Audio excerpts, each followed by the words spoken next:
penyair langit.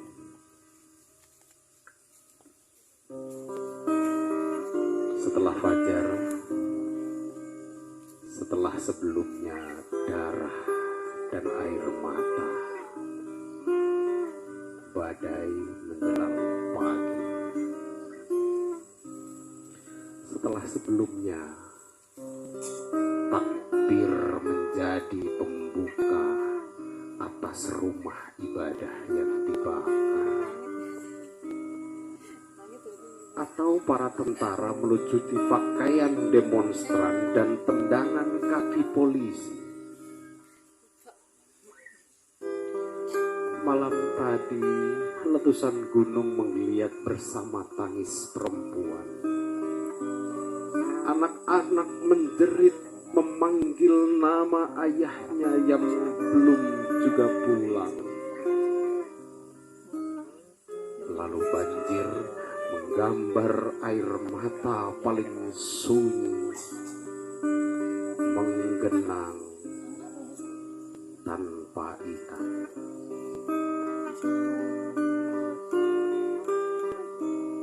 Poster-poster kehilangan, berita perlawanan, dan daftar nama korban yang dipajang.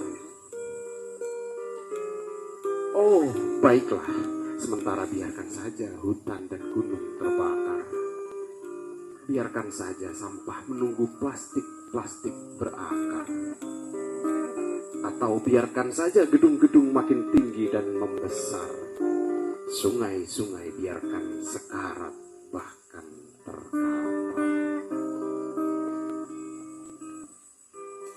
Harus mulai dari mana bila kamu setelah kehilangan kata-kata, lalu kertas sirna dan layar kaca dalam genggam telah buta.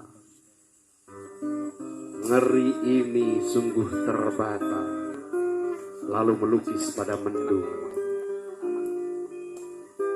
Harus ditulis pada gurun agar prahara mengirimkan pada gunung.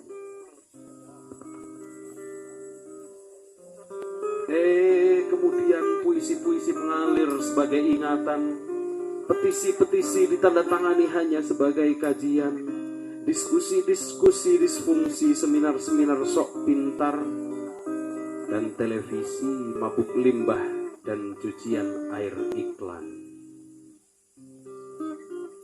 Harus mulai dari mana bila aksi dan sejuta tanda tangan telah palsu, atau semacam puisi bayaran di depan panggung-panggung selebriti? Oh, kalau benar, apakah keadilan dan tirani hanya setipis kertas tisu? Lembaran dan recehan itu telah terpakai menyulam jas dan dasi.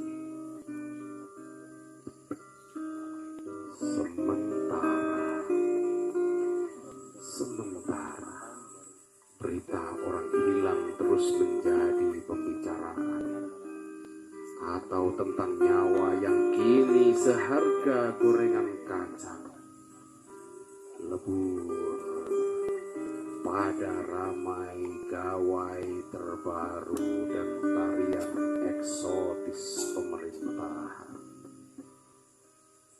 Satu ruang dengan pembangunan mengusir orang-orang yang terbuang.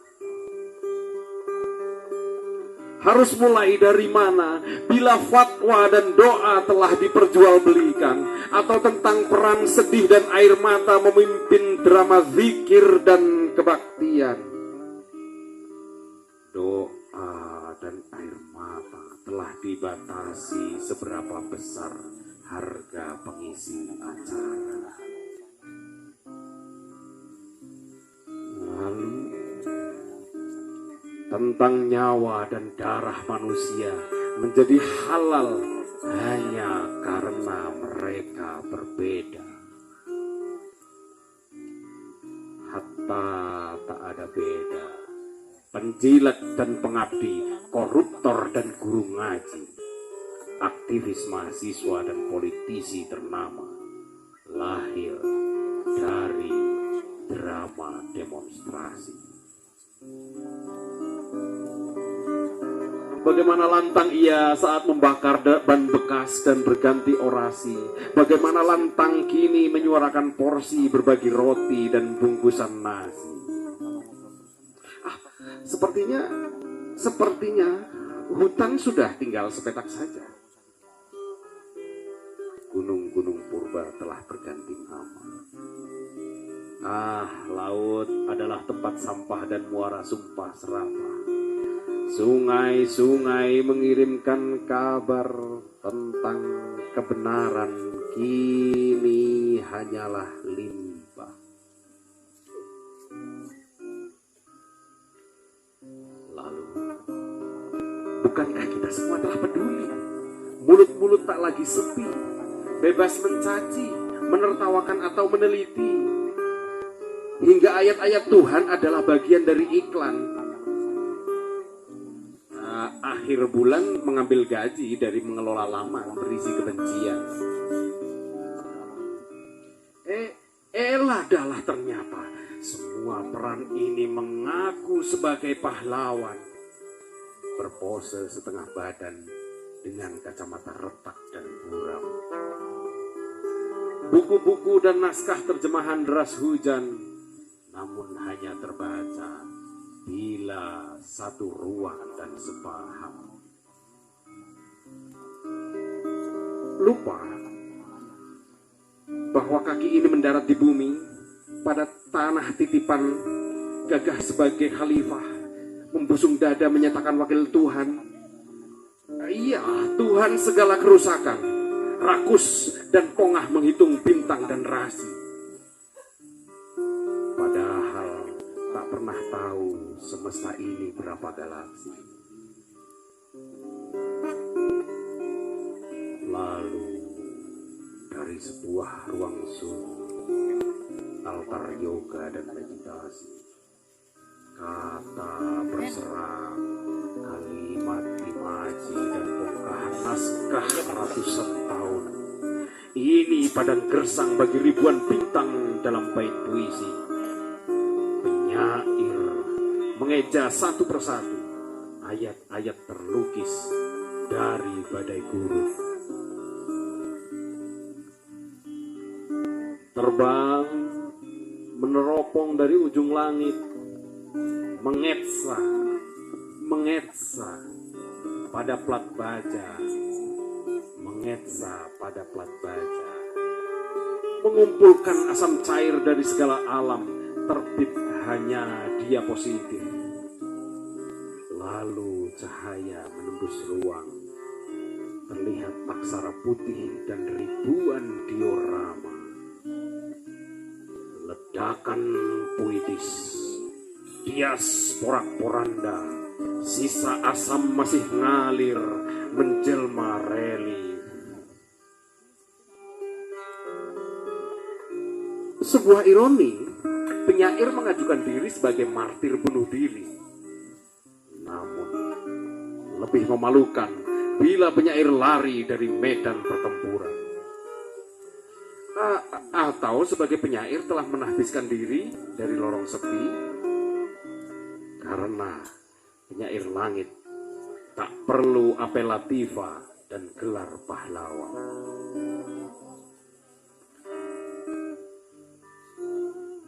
Apakah semua puisi menyatakan keindahan terbang, atau hanya jatuh yang belum terhitung kecepatannya?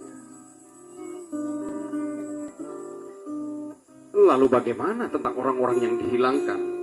Tentang pembunuhan kata bagi sajak atas nama, ayat-ayat Tuhan yang terselip cek, anggur dan kekuasaan, atau patung timbangan di pengadilan hanya sekadar petaka. Tidak jauh dari rumah-rumah, pabrik-pabrik menjulang menembus ozon, sebagaimana terlihat di pinggiran kota dan gunung di Cirebon. Para penggali membuat jurang bagi anak cucunya sendiri.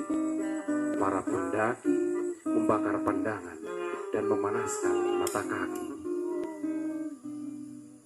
Rembang, Batang, Sumedang, Yogyakarta dan Benoa, Palangkaraya, Jambi, Riau, tersulut pembakaran uang dari Jakarta. Dari Cirebon, mengumpulkan remah dan kembang yang masih tersisa.